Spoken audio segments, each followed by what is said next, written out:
Hey team, okay, so today is part 3 of the sugar craving series. And today we are talking about why you don't need to cut out carbs to get rid of sugar cravings, and I'm going to show you how to do it. So, cutting out carbs when you find yourself craving said carbohydrates. Alert from software update. Great, thank you to my computer.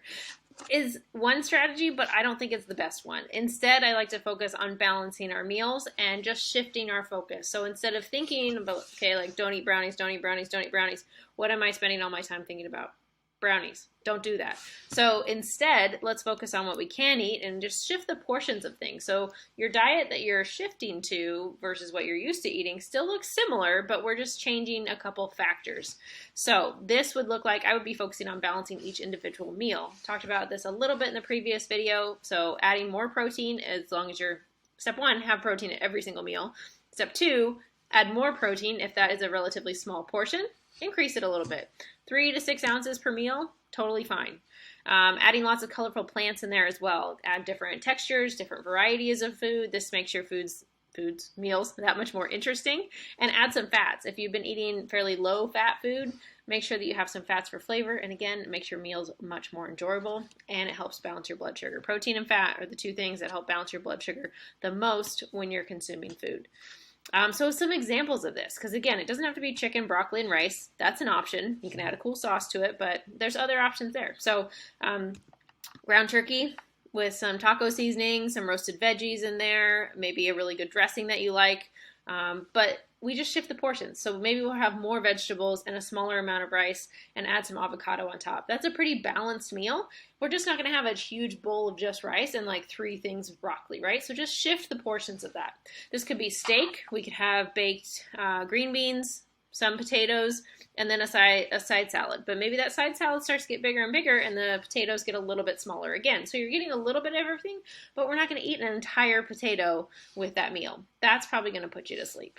We could also have a salad, but the salad doesn't have to be just leaves and boring things, right? So you can add some hard-boiled eggs to it, different types of protein. You could have chopped up ham in there. You can add some chicken as well, add some nuts, seeds, some beans would be a great addition for some carbohydrate in a meal or in a salad. So different types of kidney beans, black beans, things like that. Make it interesting.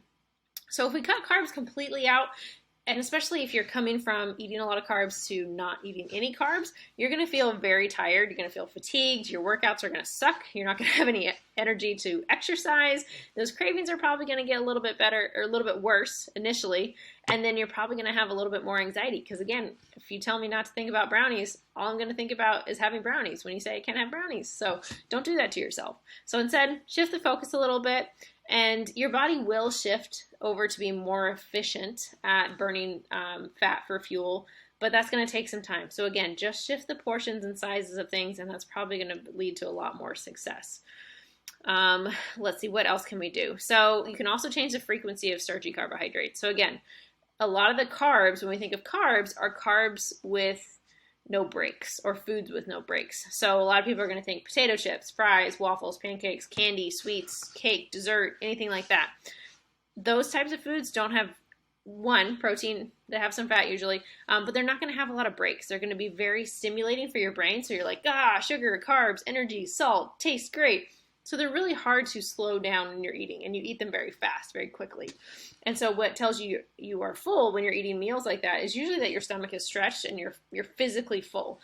Versus when I have one of the meals that we just described, I'm probably going to feel full before my stomach is physically really stretched. And that's because my body's going to realize that I have actually consumed a lot of micronutrients. I've gotten a lot of vitamins, minerals, electrolytes, like I'm good, you can stop eating. So that's the difference in feeling full from a junk food meal usually and feeling full from a whole food balanced meal. So when you think about cutting out carbs, it's hard to overeat on broccoli or cauliflower or fruit or rice or potatoes unless they don't have any breaks with them. Break foods with them would be protein and fat, things like that. If we have those things as part of a balanced meal, they're going to be a lot easier to not overconsume on. So I don't really think there's a reason that you need to cut those out. So hopefully this was helpful. Make sure you stay tuned. We still got a lot of topics to cover for this particular topic, but if this was helpful for you, please let me know, and I look forward to talking to you soon.